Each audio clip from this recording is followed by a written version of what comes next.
Pas de douleur, pas de valeur. Tu te retrouves souvent à vendre ton service sans avoir pris le temps d'accentuer la valeur. Et ça passe par les douleurs de ton client. Dans cet épisode de H2H Academy, les top closers, on t'explique comment faire une bonne qualification avec ton client qui va t'aider à augmenter ton taux de closing au final.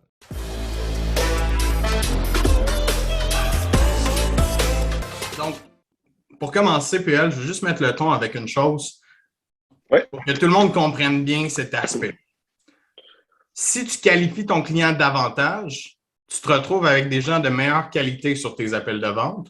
Donc, veux pas, tu as plus de chances de closer. Ton taux de closing va augmenter par l'effet même. Et souvent, ce qu'on voit, c'est le contraire. C'est que les gens ont de la misère à closer, donc essayent de booker plus de rendez-vous, essayent de rentrer plus de gens en vente. Donc, ils se dépêchent à qualifier leurs clients, ils se dépêchent à les apporter en vente, puis ça fait en sorte qu'ils rentrent dans un maudit cercle vicieux que ben, tu as plus de monde en vente, tu closes moins, puis on dirait que tu en as besoin de plus pour closer, alors que tu devrais juste réaligner ta préqualification, ta qualification avec ton client pour t'asseoir avec des gens prêts à acheter, des gens que tu as qualifiés au préalable. Fait que, tu sais, je pense que c'est le major morceau que les gens ont besoin de catcher ici. Là. Exact. Il faut mettre la table avec ça. Puis il y a deux facteurs aussi. Là. Il y a beaucoup de nouveaux représentants qui, pour eux, si l'agenda n'est pas plein, c'est une mauvaise semaine. Il existe plusieurs croyances limitatives là, qu'on appelle des paradigmes qui font en sorte qu'on a l'impression de ne pas avoir une bonne semaine. Donc, ça, c'est le premier point. Le deuxième point, c'est qu'il y a des directeurs des ventes qui demandent à leurs représentants d'avoir un agenda fully load. Mais la réalité, c'est que psychologiquement, avoir des rendez-vous non qualifiés, ça fait baisser ton taux de close, puis ça te remet en question, ça te remet en doute sur ta capacité et sur ta performance de vendeur. Là, puis ça, pour moi, c'est le problème numéro un, là, parce que la meilleure façon de rentrer dans une slump, là, c'est de ne pas vendre. Puis quand tu ne vends pas parce que tu ne préqualifies pas, c'est pas parce que tu n'es pas bon, c'est juste parce que tu as sauté une étape. Puis je suis certain que ça va avoir fait quitter des gens la profession de vendeur. Vraiment. Cet aspect-là, parce qu'il y a une croyance vraiment importante de gens qui disent ah, ça te prend beaucoup de rendez-vous par semaine. Moi, j'en veux pas 60 des rendez-vous dans une semaine, j'en veux comme 5 top qualifiés, puis je vais en signer 4 ou 5, parce que avec la science, j'en suis venu, l'intelligence d'affaires, j'en suis venu vraiment à funnel ma qualification pour les amener à la bonne place, puis d'être en mesure de les aider convenablement. Là, fait que voilà. Tu l'as bien mentionné, je pense que le point le plus important, c'est de comprendre le clash émotionnel que ça te fait quand tu t'en vas sur des appels de vente et que tu ne closes pas. Ça va faire découler tout le reste. Tu t'arrives dans une panique. « Ah non, je n'ai pas closé de vente. Vite, il faut que je rentre des nouveaux rendez-vous. » Tu vas faire de la prospection, mais tu skippes des étapes, comme tu as dit. Tu y vas super rapidement parce que « Ah non, j'ai besoin de vendre, j'ai besoin de vendre. » Puis au final, tu oublies de faire chacune de tes étapes comme il faut. Puis la plus importante, c'est de qualifier si tu veux closer des ventes. Exact. Puis tu sais, dans ce que j'enseigne à tous nos étudiants, c'est que la vente, c'est un jeu d'échecs. OK? Puis tu es supposé d'arriver préparé. T'sais.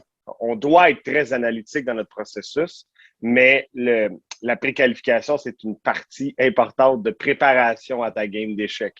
Sans ça, tu ne peux pas arriver. Puis, l'autre biais paradigme que je veux traiter, c'est que lorsque les gens ne closent pas une vente, ils rentrent dans une autre rendez-vous, ils ont tendance à créer des corrélations entre les deux. Et donc, si tu n'en closes pas une, tu vas penser que tu vas te remettre en doute, tu ne vas pas être bon. Fait que tu ne vas pas rentrer à 110% dans ton prochain rendez-vous, qui peut-être celui-là était mieux préqualifié, mais tu vas le scraper parce que tu as manqué la dernière. Donc, il y a comme un risque inhérent là, à tout ça, là, d'entraîner du négatif puis de rouler une balle, puis que le négatif, il fait juste prendre de l'ampleur. Donc, pour moi, tu sais, là, je ne veux pas non plus être un fataliste, là, mais je pense que l'essence de la préqualification peut créer énormément de positifs, mais ne pas en faire peut créer énormément de négatifs. T'sais.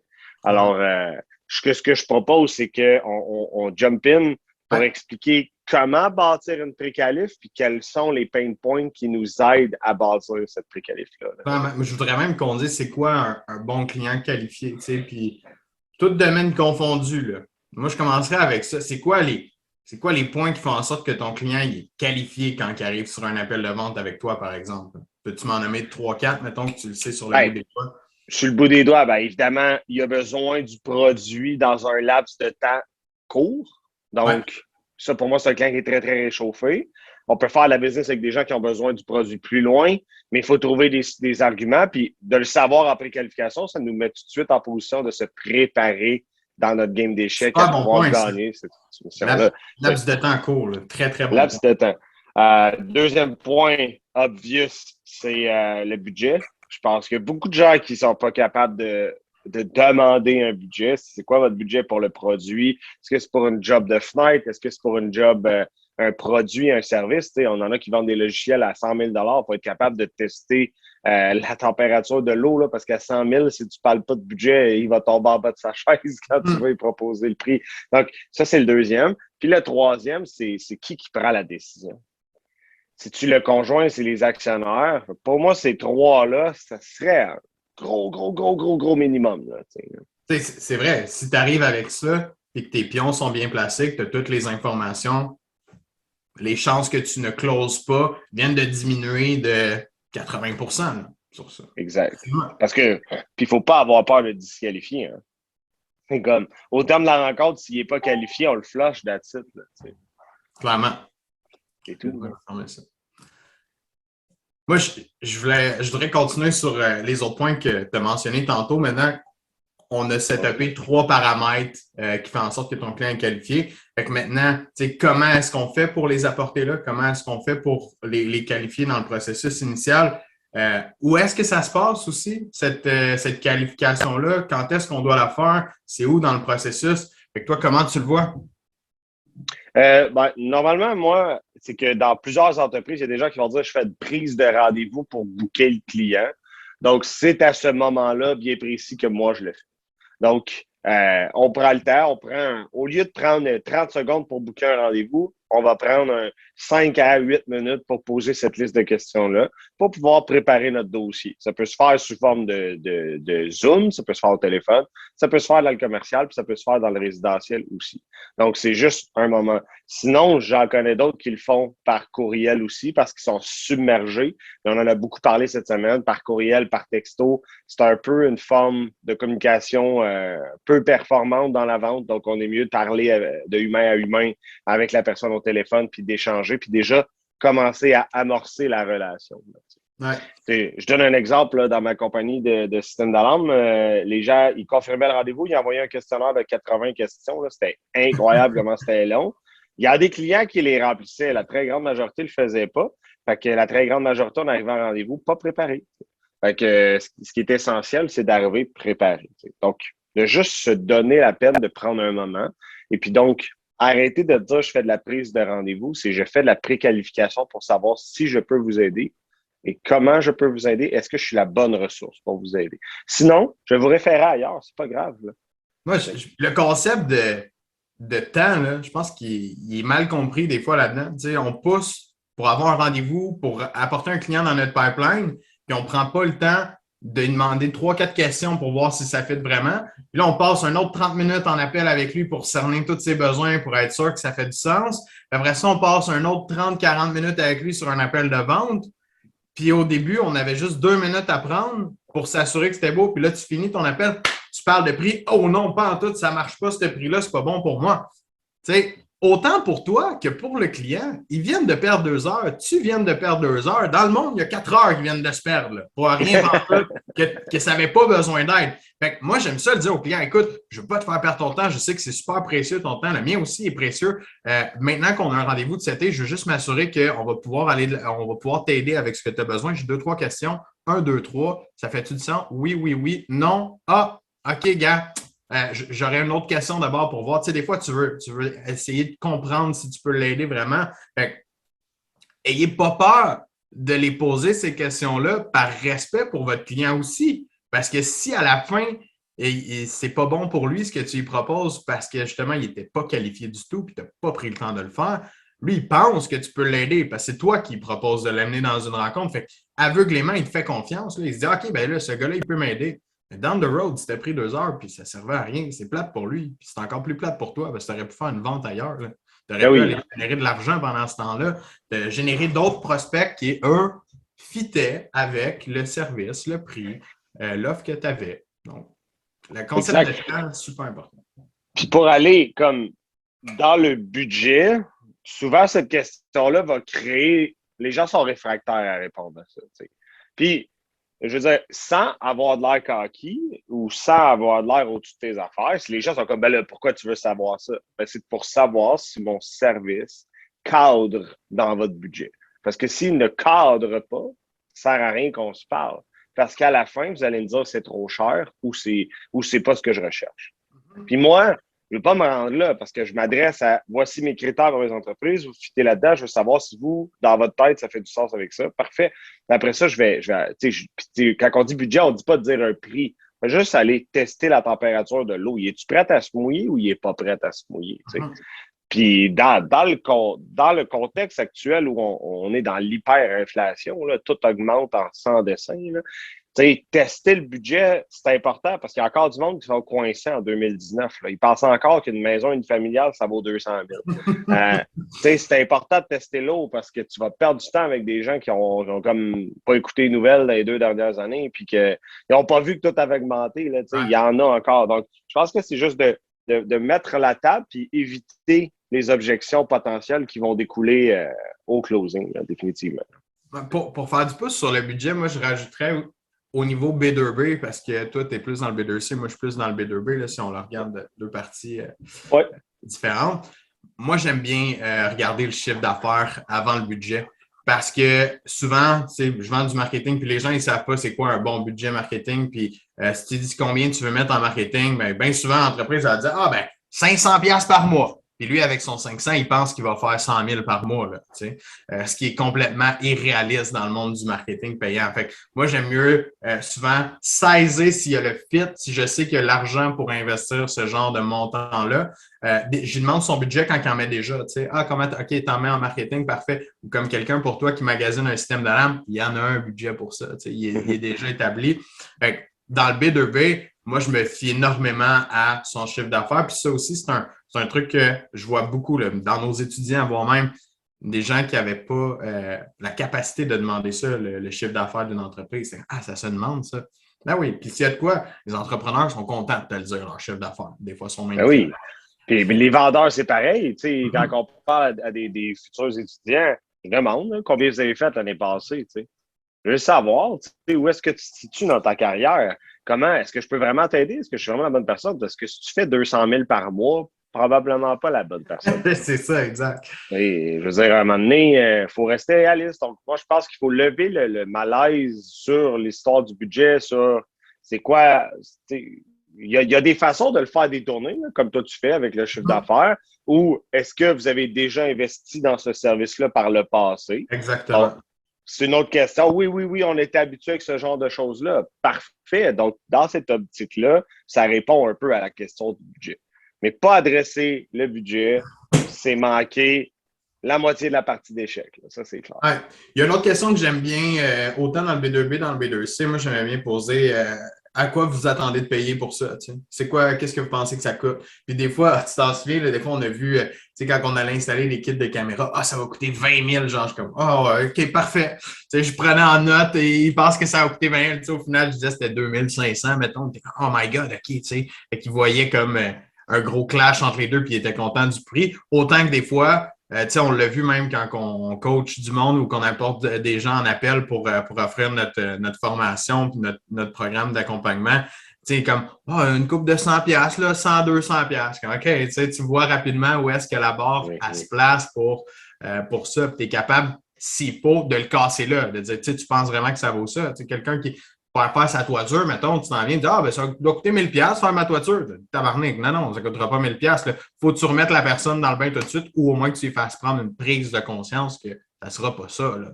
Ça ne sera pas juste avec toi, avec n'importe qui d'autre, ça ne sera pas ça s'il cherche ce service-là.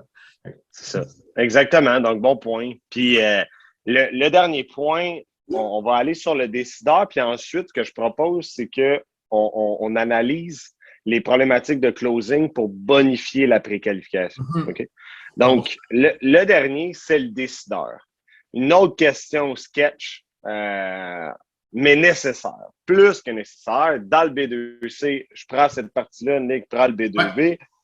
dans le B2C, que ce soit en finance, en service résidentiel, en whatever, c'est quoi là? Si vous ne demandez pas c'est qui prend la décision, vous allez arriver au close, puis il va vous dire faut que j'en parle à mon chum, faut que j'en parle à ma femme, etc. Donc, Je suis deux curieux, points ici. je suis curieux Oui, ici, là, pendant qu'on est là-dedans.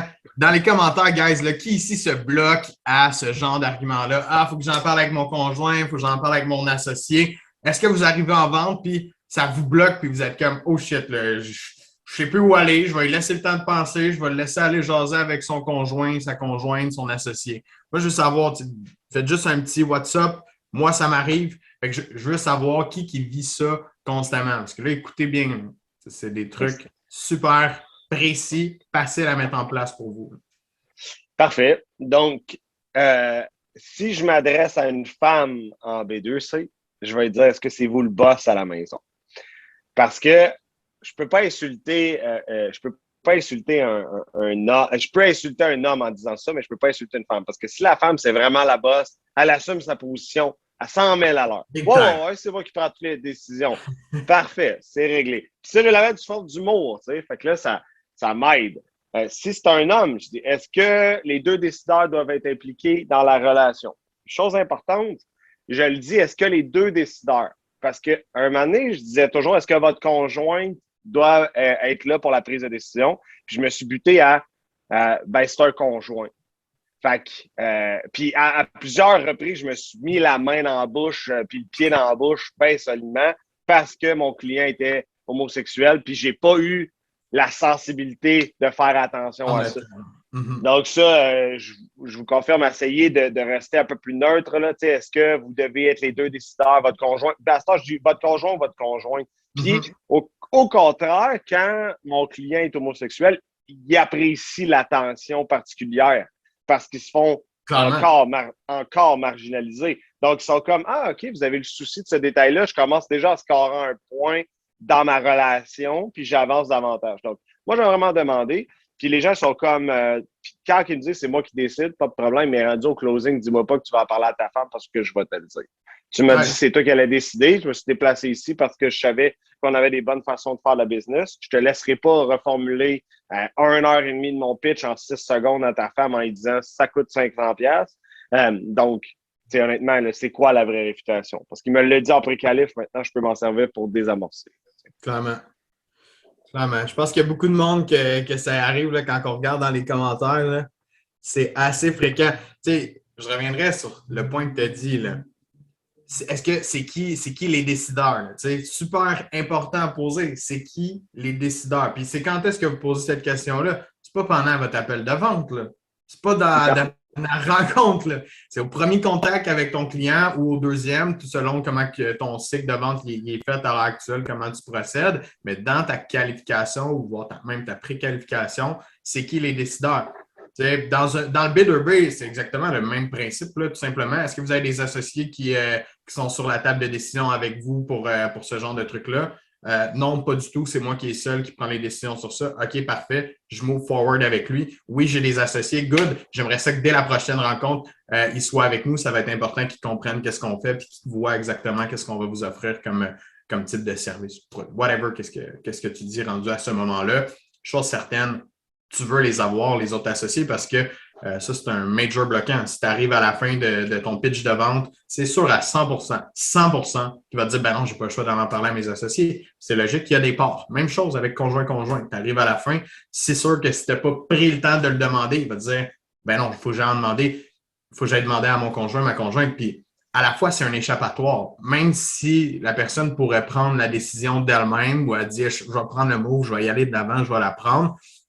Ça leur laisse cet échappatoire-là, puis toi, tu l'enlèves en préqualification, l'échappatoire. Tu fais en sorte qu'il n'est plus possible d'utiliser pour lui à la fin parce qu'il t'a dit que c'était lui qui décidait, parce qu'il t'a dit que c'était elle t'a dit que c'était elle qui décidait. Donc, prends le temps de le faire, tu vas éviter des échappatoires complètement inutiles.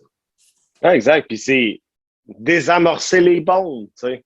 Puis d'avancer, puis de placer tes pions. Puis, à un moment donné, à partir du moment que tu sais que ton client a besoin du service la semaine prochaine, qu'il y a le budget qui fit pour toi, puis que c'est lui qui décide, sérieusement, il a besoin d'être bien guéri pour pas dire non rendu à la fin de la proposition. Soit il a signé quelqu'un d'autre entre-temps, soit il y a des informations qui manquent, soit de vraiment chier la relation. Mais la réalité, c'est qu'il n'y a plus vraiment de raison. Ouais. Maintenant, malgré ça, il arrive des objections auxquelles vous n'êtes pas capable de répondre qui font que vous perdez vos ventes. Prenez cette objection-là, analysez-la et regardez comment vous pouvez venir la régler en préqualification. Le travail doit être fait au début et non à la fin. Il peut se faire à la fin. Ça se fait une bataille d'objections. On en a parlé la semaine passée. T'en as qui n'ont pas le choix. Exact. On en a qui n'ont pas le choix. Par contre, on doit désamorcer. Puis là, j'ai une question ici. Stéphanie, vous répondez quoi quand on respecte tous les objectifs et qu'on te répond, on va réfléchir? Vous allez réfléchir à quoi? C'est moi Stéphanie, c'est toi l'experte. C'est moi l'experte. Je suis là pour répondre à vos questions. À partir du moment que moi, je quitte cette rencontre-là, ça va être difficile pour vous d'obtenir vos réponses. À quoi vous voulez réfléchir? Ça va me faire plaisir de prendre le temps d'approfondir cette réflexion-là avec vous. Je suis là pour vous accompagner. Là, je veux pas.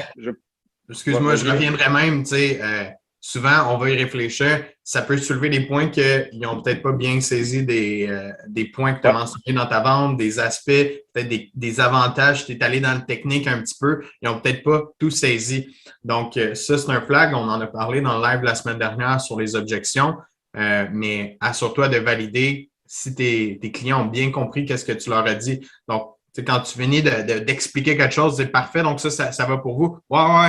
Quand ils te font un ouais, là, ça ne veut pas dire qu'ils comprennent tout. C'est juste le réflexe normal. Donc, la bonne chose à faire, c'est pouvez-vous me réexpliquer ça? Pouvez-vous me dire dans vos mots qu'est-ce que vous avez compris de ça?